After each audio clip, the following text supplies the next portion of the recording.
ఒక మాట అంటూ ఉంటాడు. ఆ మాటను మరొకసారి చదవండి. మొదటి వచనంలోని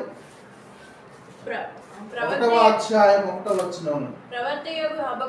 ప్రవక్తకు హబక్కూకు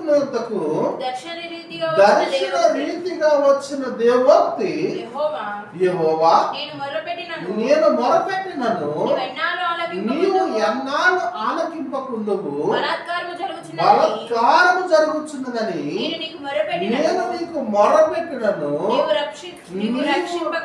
నీవు రక్షింపక ఉన్నావు. చాలు ప్రియులైనటువంటి దేవుని బిడ్డలారా, చూడండి, దర్శన రీతిగా వచ్చిన దేవోక్తి అని అంటే దానికి అర్థం ఏంటి అని అంటే దేవుని యొక్క భయము. ప్రియులైనటువంటి దేవుని బిడ్డలారా, భయంతో కూడిన భక్తి దేవుని మాటను సంపాదించుకోగలదు.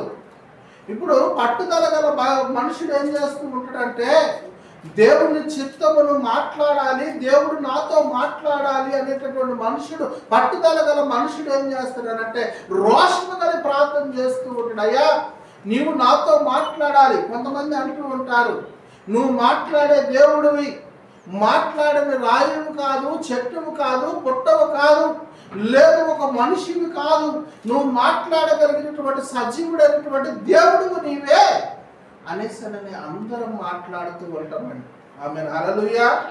అందరము కూడా ప్రభు మాట్లాడే దేవుడు అని చెప్తూ ఉంటాం, కానీ ప్రభు మనతో మాట్లాడకపోతే అందుకని అన్నాడు కదా, నీవు ఎంతకాలమున నీ నాశనమును చూడనిత్తువు, ఎంతకాలము నాకు శ్రమలు కలిగిస్తువు, ఎంతకాలము మనుషులు నన్ను హింసించేవారు, దూషించేవారు, అవమానించేవారు, నిందించేవారు, హేళన చేసేవారు, భక్తులను చంపేవారు,